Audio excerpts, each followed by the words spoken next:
One of the things I always loved about, well, old motor racing films really, I wasn't around to experience it very much, was the night after the race. The parties that I read about in the 50s and 60s, Harry Schell, Innes Island, all the things they got up to, and the very well attended gala dinners. They all wore suits and ties. There was a certain, well, obviously a certain charm to the whole thing, but equally it was a way of showing respect, I think, to the circuit organisers. South Africa, Alex Bignort's barbecue on the Monday after the race was a good example of that. I was lucky enough to attend that in '72. But these days, everybody rushes off. Can't wait to get away. Indeed, by the time the plane lands at the circuit before the race, already the discussion is, how are you leaving? What are your plans? What are your exit plans? Helicopter, police escort, whatever it is, got to get back. And I'm sure they do all have to get back. Bernie Ecclestone started it all, I think. 74 US Grand Prix at Watkins Glen.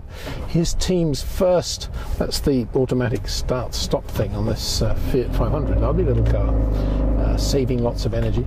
Ecclestone's team finished first and second, Carlos Rodham and Carlos Pache. And I remember Carlos telling me he's on the podium, wondering where Bernie was. And one of the mechanics said, oh, he left 20 minutes before the end of the race, get to the airport, had to get back to England. 1-2 finish, wasn't there to see the checkered flag. But anyway, that's the Formula One way of life. But I'm indulging myself. I've got an afternoon flight back to England from the Italian Grand Prix here at Monza, and I just love this feeling on a Monday morning. The smell, the aroma of coffee coming up from the square by my hotel has, well, it's what awoke me, and it's still, I won't forget that for a long time. And it's a beautiful sun. It's been a gorgeous weekend. Meteo France, the official FIA climate controllers at Formula One, tell me it's the first weekend in Italy this season. I'm quite sure what this season means, but this holiday season probably, in which they've had no rain either on a Friday, Saturday or Sunday, and that was the Grand Prix, blessed with that weather.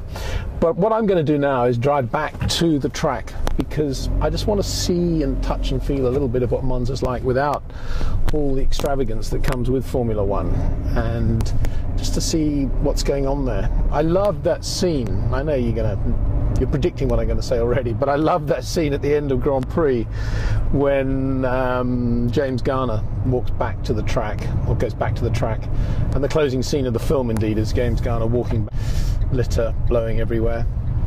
Lovely Maurice Jarre theme tune, da, da, da, da, da, da, da, da. And he goes off into the distance. I'll never forget that. I've never forgotten that, and I'm by no means going to enact that in any way at all, but I do want to see what it's like in the Monza pits without all the motorhomes, and what it's like on the Monday after. So I think it'll be interesting. I love driving in Italy, I must say. It's amazing how much slower the drivers are these days, just a function of the being in the EU and health and safety and all the regulations and the massive fines now that obviously come from traffic infringements. But it wasn't that long ago when everybody drove around at 60-70 miles an hour, never stopped for red lights, and traffic jams were there to be used as chicanes rather than something in which to sit. Lots of bicycles everywhere, but that's good. No helmet requirement, of course, and still lots of very cool kids on Vespa scooters and bikes, and very big motorbikes. They love bikes in Italy. Just going over the main, one of the main autoroutes here, which runs up to Lake Como, actually. Beautiful. I can only imagine what it's like up there on a day like this. At Lake Como, of course, where a lot of the Grand Prix drivers used to stay at the Villa d'Este. Graham Hill, Jackie Stewart, Ronnie Peterson certainly was staying there, sadly, in the year in which he lost his life here at Monza. I remember talking to him at the car park at Monza, at the track, as he was waiting for one of his mates to go back up to the Villa d'Este. He had a Rolls Royce, as many of the drivers did in those days. They all borrowed Rolls Royce from Achille Motors.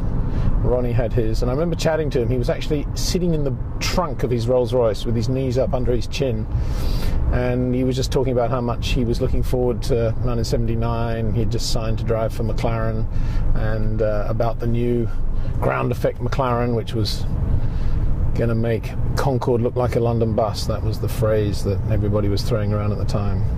Very sadly miss Ronnie Peterson. What a lovely guy. I was actually down at the first corner when he had that accident, and the explosion happened only about 150 yards from where I was standing. And I remember going up there and seeing, by the time I got there, Ronnie was on a stretcher, and he was sort of sitting up looking at his legs, which looked to be pretty severely injured, but he was fine from the waist upwards. And then Colin Chapman was running towards me, and I remember saying to Colin, yeah, I've seen Ronnie, looks like really bad leg injuries, Colin, but the vital signs look good and he's okay in terms of his chest and his head and so forth. And he was, that terrible night that followed.